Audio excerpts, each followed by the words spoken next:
Welcome to Top of the Line. This is the podcast version of our YouTube show. New episodes every Monday and Friday where we talk about audio and hi-fi related themes. If you have any requests for a future episode, send us an email, totl@abyssheadphones.com.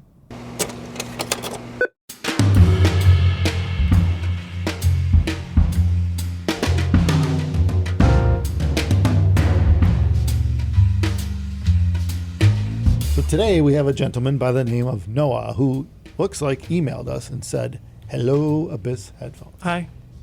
Hi, Noah. Does he have an arc? I don't We think don't this really is have the any same personal guy, information. but we could ask him that on an email back. Yeah, We do okay. have an arc. Yeah, That'd be pretty cool, I think. yeah. That would be cool, especially if you can get like 2x2 animals on it too. How'd they get the Sounds- giraffes in? Did you sounds see that? dangerous, though. Yeah. All the pictures, it looks like they wouldn't fit that Well, good. tigers would be a bitch. Yeah, with the giraffes right next to them. Yeah, it could be messy. Were they in cages? I don't know. They didn't really cover this too extensively, I don't think. In fact, about a month ago, I don't know what the hell I was watching. Probably something on Apple TV or something. I don't know what the hell it was, or even Amazon. Some kid was stuck in a boat with a tiger. A Yeah. shipwreck occurred. Common problem. Yeah. Oh man, it was a long movie. It was him and a tiger. Uh-huh. I think there was a monkey, but then the tiger killed the monkey. I mean, Yes. we're talking like that month they Of were course. shipwrecks. They were eating each other and shit. But he had to learn to survive with the tiger, so he'd get off the boat and just float with some wood just to give the tiger space. And then he actually trained the tiger to to respond to his Okay. commands, where they actually became friends. But yeah. This is going a little far. I don't know the name of the damn movie, I but don't it was know like, either. whoa, Yeah. that was the guy. This guy went like 30 days without food or some crap like that. So, anyway. That's not good. Pretty resourceful. I'd be dead if it was me on the middle of the ocean with a tiger. Sounds uncomfortable. Better off drowning. Yeah. Sounds really uncomfortable. Anyway, hello, Abyss Headphones. Hi. My question is, will Abyss ever venture into making speakers or perhaps your own DACs and amplifiers? That's it. Short and sweet. Yeah, it was easy. There's a few parts to this one, though. Speakers and amplifiers. Speakers, amplifiers. Lions and tigers and bears. I kind of wanted to my. make a near field speaker. Probably never going to happen long-term project. Yeah. So that would be don't put an cool. ETA. It'd be cool, though, I Yeah, think. desktop, a little Yeah, desktop yeah. planer. Right. Like, could do you that. know, a yay big. Yeah, we could do that. It wouldn't be that hard, kind of. Yeah, what was that Sort company of. that was making those and they kind of went out of business? They were- Monsoon. Monsoon, yeah, they had these cute Yeah. little planers. I wish I would I have like bought a pair. I those. never bought a set. They were kind of pricey for desktop speakers. Not I remember crazy, seeing though. those in Comp Yeah. USA thinking, oh, those are pretty cool. Yeah, they sounded cool in the store. It's 25 years ago. It's though. too bad I didn't get those. Yeah. Yeah. That's something we could do, something small. And that's the reason why we'll probably never do speakers, although I never like to say never, is because speakers are big cabinets, very difficult to ship. A lot of damage occurs with the shipping. There's a lot of work involved with making speaker cabinets. The drivers, which is what we do, excel at, right, would be no issue. We could make a, Never Yeah. made big ones though. But a small speaker, you know, tiny. desktop thing, we could do that. That's Yeah. doable. Yeah, it's doable. Bookshelf. I think we have a few projects on the plate, though. We talked about That's- these yeah. many times. There's a few other things that Yeah. everyone seems to want. So I don't know if the near field desktop type speaker is really Yeah, too far off. I think but we'd have to keep the box of chips in about the size of a toaster oven or something. You know, we just don't. Yeah, don't. Okay, well, whatever you want to call it. You know, something that's not. We're not going to be shipping 150-pound boxes all No. over the world. That's more impractical. work than it's worth. Yeah. Back in the day when I first started doing trade shows at CES, I think was the first show I did with the cables, and I showed with a bunch of guys. Which, you know, one guy brought the speakers, another guy brought the electronics, I brought the cables.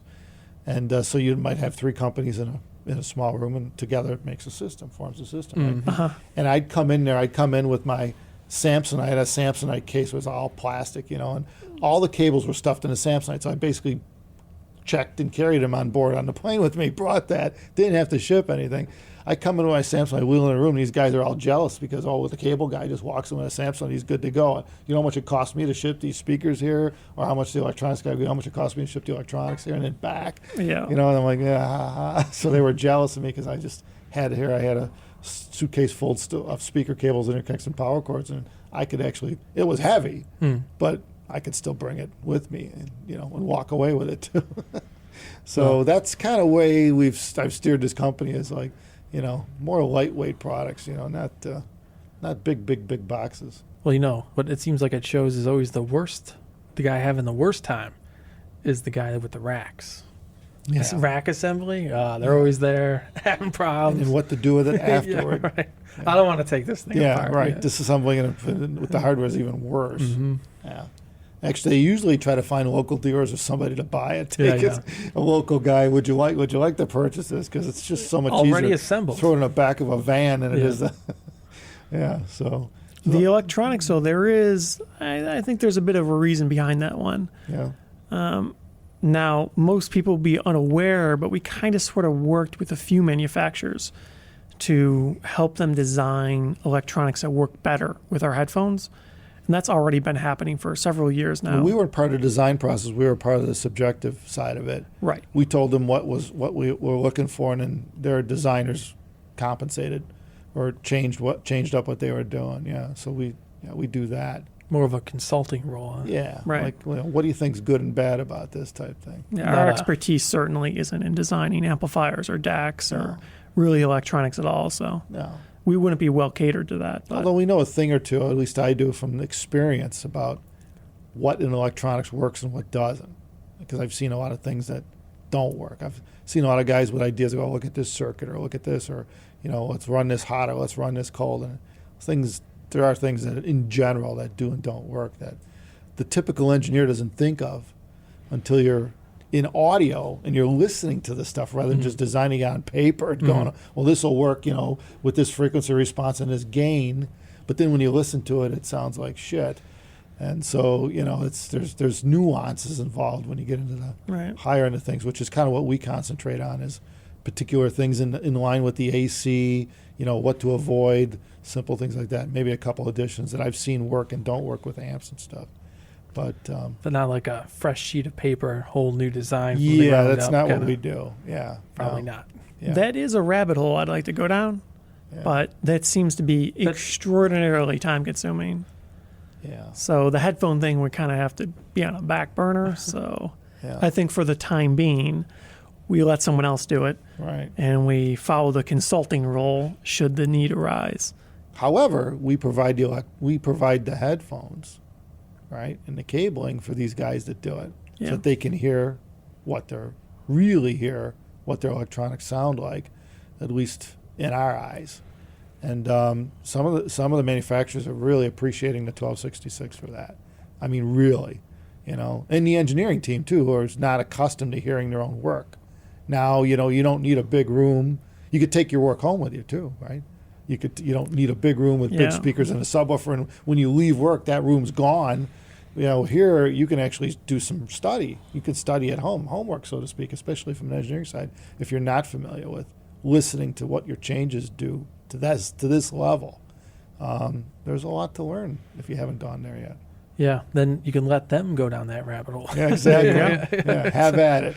It's Yeah. like, oh, I give That's you their a game. tool to then improve whatever Right. you're working on. Yeah, we're about the tool. I think that's pretty interesting, though, because you look at us early on, well, the entire headphone industry early on, when we started, 2012, 2013 or something like that, you look at the number of high-end headphone amplifiers, dedicated amplifiers that were available, it was trivial, right? There was a very, very insignificant selection compared a to lot what of you see now. DIY, not like DIY companies. stuff. Yeah. It wasn't really specialty, high-end boutique stuff that you see now. It was more like people in their basement making stuff that they thought was cool, which that's a wonderful way to it start. was awesome, actually. Yeah, that was a big part of the reason, big part of the appeal why we wanted to get into headphones. Right.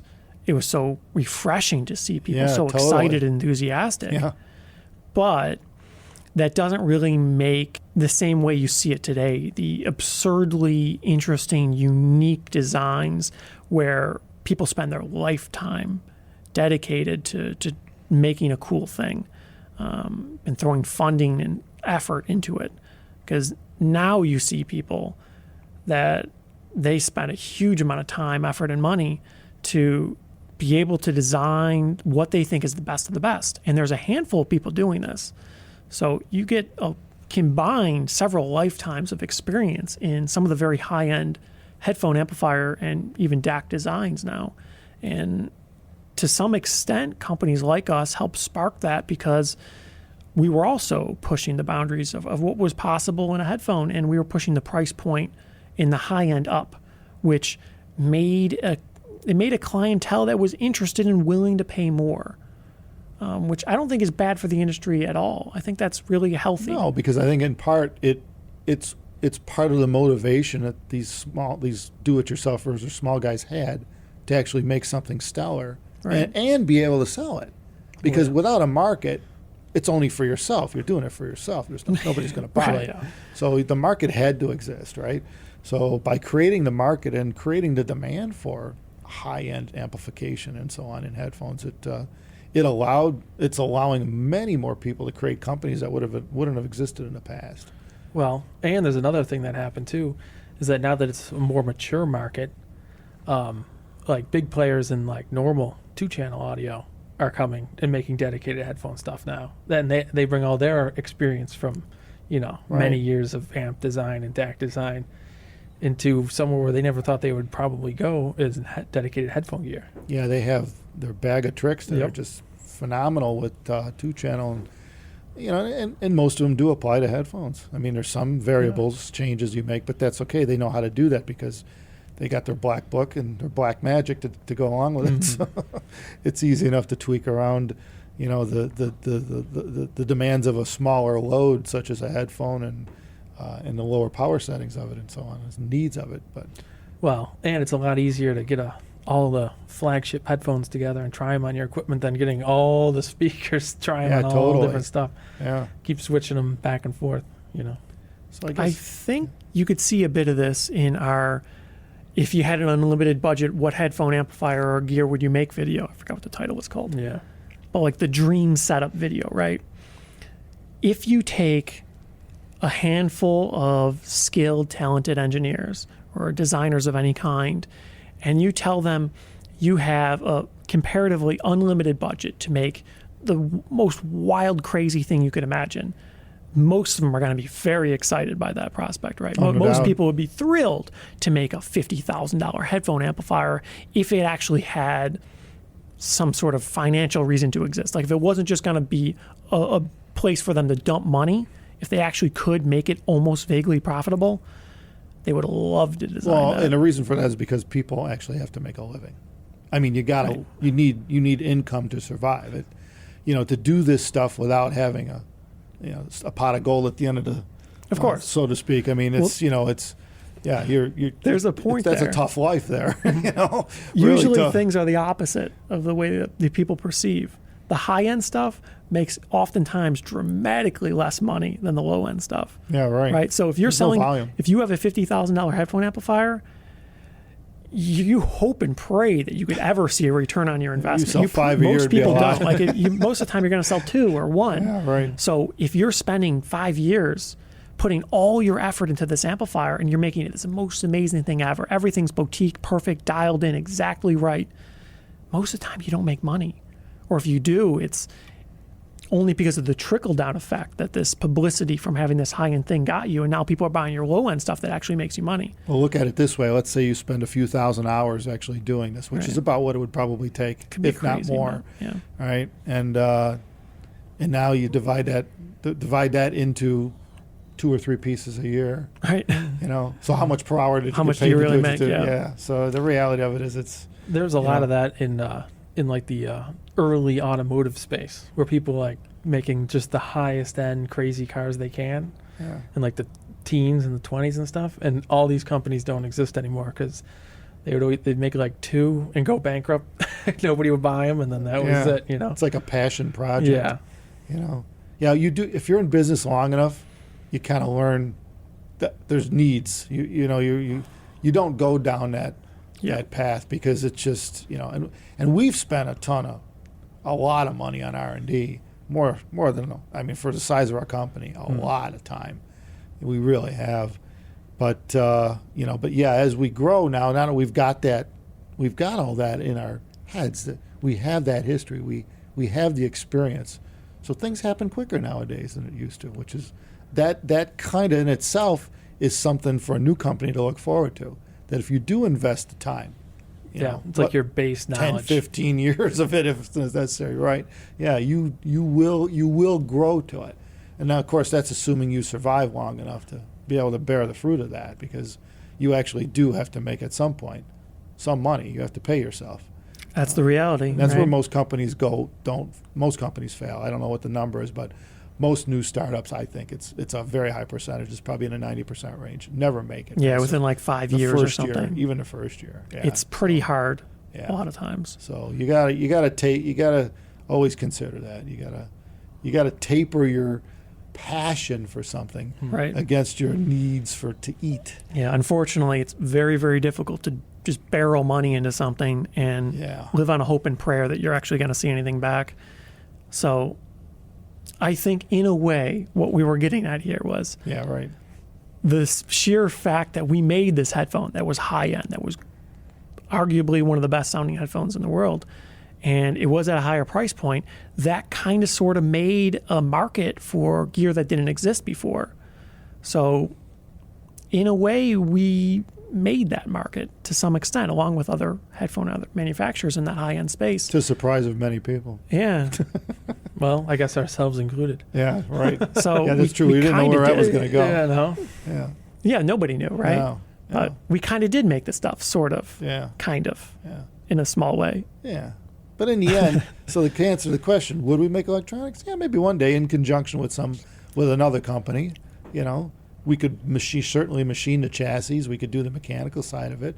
We could certainly offer our input on the subjective side of it and some of the electrical side of it for sure, the wiring and so on, and topology, board layouts, so on, grounding schemes.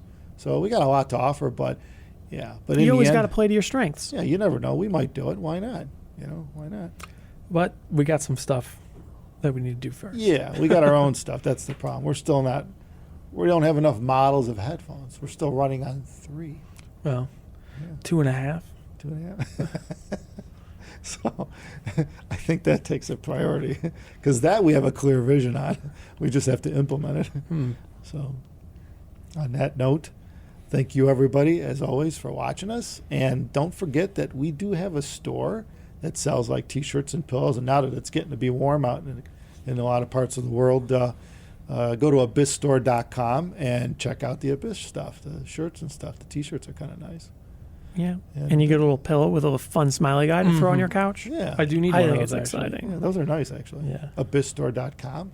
And if you got any questions you want us to answer or do a video on, we're always looking for ideas. TOTL@abyssheadphones.com. Thanks everyone. Take care of yourselves.